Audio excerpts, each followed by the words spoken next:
Okay, so a little bit more on exponential functions today.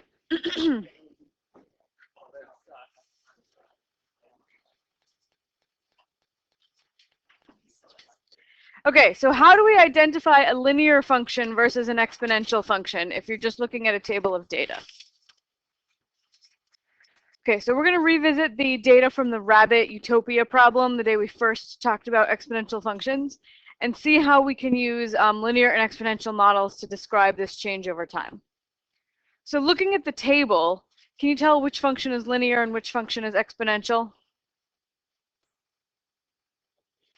Which one is linear? T is the linear one, and R is the exponential. And how can you tell?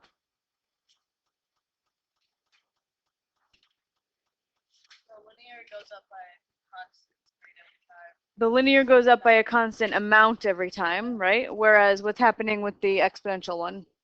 It doubles, so it's being multiplied by the same amount every time.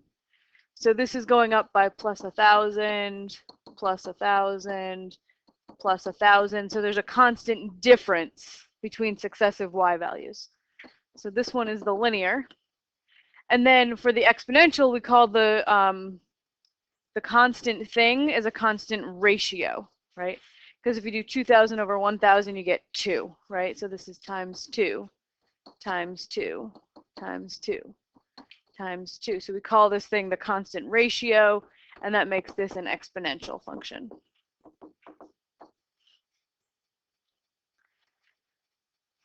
All right, so linear versus exponential growth. We talked about these formulas on the first day. We talked about exponential functions.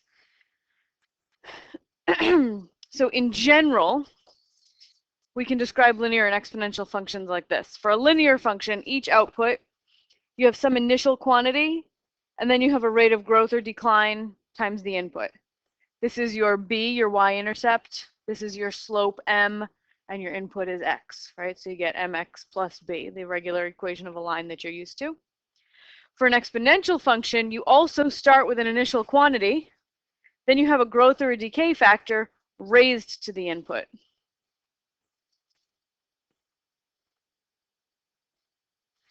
All right, so in conclusion, linear functions represent quantities to which a constant amount is added or subtracted for each unit increase in the input, whereas exponential functions represent quantities that are multiplied by a constant factor for each unit increase in the input.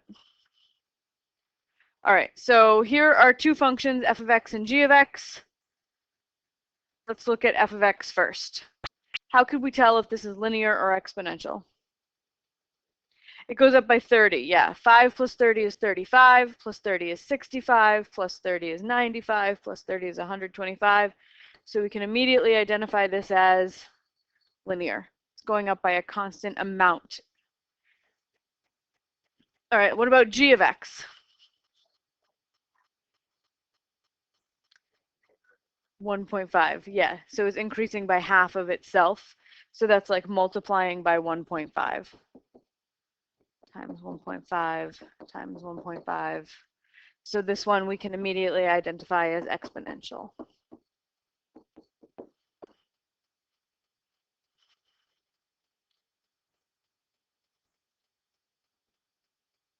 Okay. So let's write an equation that will model the growth of a population that starts with 200 cells and triples every time period t. Okay, so we'll use P for population. It starts with 200 and it triples, right? So we're going to be multiplying by 3 every successive time period t. So you're multiplying by 3 over and over and over, so you raise to the t. All right, so when people talk about population growth, when you hear things in the news about how populations are growing, whether the population is people or animals or money in a bank account, right? Bacteria, the spread of Ebola, right? Whatever the population is, we often hear it described using percentages rather than a growth factor. So how do we convert these percentages or growth rates into growth factors and vice versa, so that we can construct a model? So let's suppose that the tuition at a private 4-year college and university is growing at a rate of 6% per year. Current tuition at Warren Wilson College in North Carolina is $38,400. We want to write a function that will model the growth of tuition over time. So our current tuition is $38,400. Next year, the tuition is going to increase by 6%. So it's going to be the original amount, $38,400, plus 6% of $38,400. So we increase by 6%. So let's figure out how much that will cost next year. 38,400 times 0.06. Oops, 38,400. So it's going to go up by $2,304. So I have to add that to the 38,400, and it comes out to 40,704.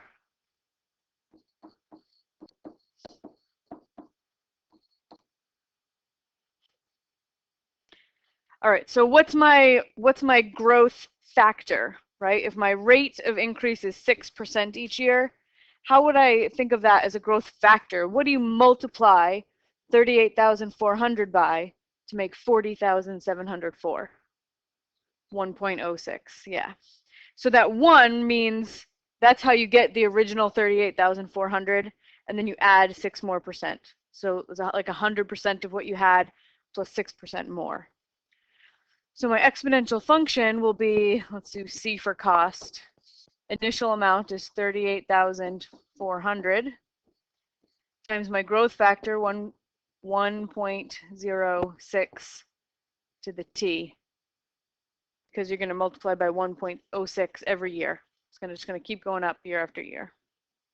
So the growth factor is 1.06, which we typically calculate by doing 1 plus the percentage, 1 plus 0.06. So in general, if you have an exponential growth function of the form a naught times b to the t, a naught represents your initial quantity at time t equals 0, and b is 1 plus r. So r is called the growth rate, written as a decimal. So we've got a growth factor and a growth rate. All right, so one more example dealing with that, and then we'll move on. Okay, according to recent studies done by NASA, perennial sea ice is melting at the rate of 12.2% per decade. If this rate stays constant, we want to find an exponential decay function that represents this decline. So my decay factor, right, if I'm losing 12.2% every decade, that means we're keeping 87.8%, right? So you take the percent, the decay rate, and subtract it from 1. Because that's how much you get to keep, right? So if you are losing 12.2%, you do 1 minus that, and that means you're keeping 87.8% of the ice yearly. And we convert that to a decimal, 0.878. So my exponential decay function is going to be a naught times 0.878 to the d, and a naught will represent the initial amount of sea ice, and d the number of decades. So how many decades will it take for perennial sea ice to melt to half its current size? So the interesting thing about this question is that we don't even need to know what its current size is to answer it. We just let a naught represent its current size. What is half of a naught? 1/2 times a naught. So I'm going to have a naught times 0.878 to the d, and d is being measured in decades. And how long until I have half a naught left? So it's kind of handy because now I can divide both sides by a naught, and they just all cancel. No more a naught. Doesn't even matter how much you start with. So now I'm trying to solve the equation 1/2 is equal to 0.878 raised to the d. And how do you solve an equation when the variable is in the exponent? Log. Take a log of both sides. Any base you want. You can take the log base anything. We can use ln, sure. ln's my favorite, but you can use whatever base you want. So I have the ln of 1/2 is equal to the ln of 0.878 raised to the d. Okay. And the whole point, the reason that logs are used when you have a variable in the exponent is because we have that awesome property of logs that lets you take the exponent and bring it down in front of the log. So this says that the ln of 1/2 is equal to d times the ln of 0.878. So then how do I finish solving for d? What's my last step? Isolate d by dividing by the ln of 0.878. Yep, that is just some number. You could type into your calculator and get a number.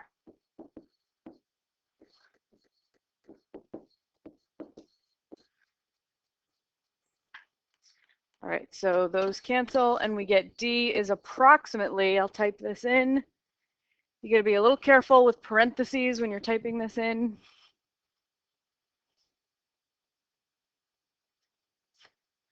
So we have the ln of 0.5, make sure you close that parenthesis, and then divide by the ln of 0.878, and we get 5.33, let's say. We'll round it to the nearest hundredth. 5.33 what? What are my units? Decades. Which is 10 years, a decade's 10 years, so that's 53.3 years.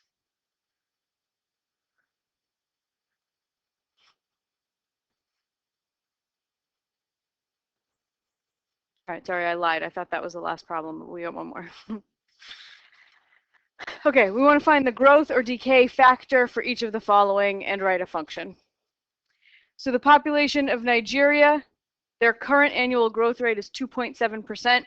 What is the growth factor? 1.027. 1.027. Just add 1 to whatever the rate is and you got it.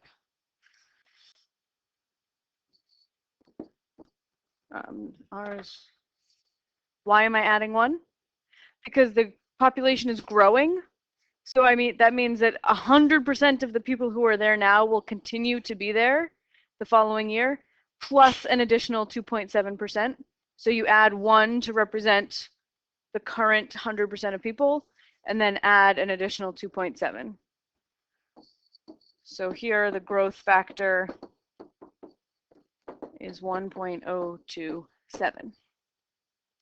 Now here we have a case of decay, right? The amount of caffeine in the body decreases at a rate of 12.9% per hour. So what is my decay factor?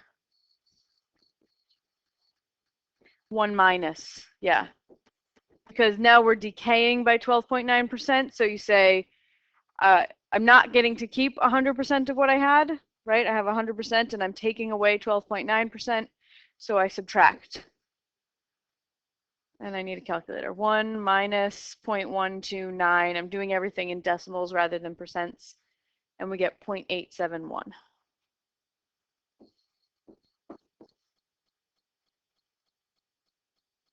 So an exponential function for each of these things.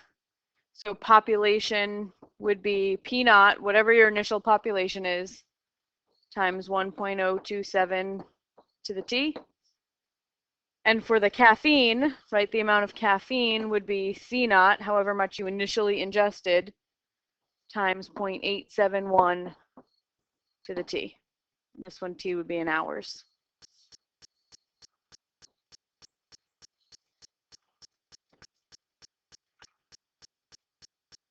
So P naught and C naught, again, those both represent initial quantities.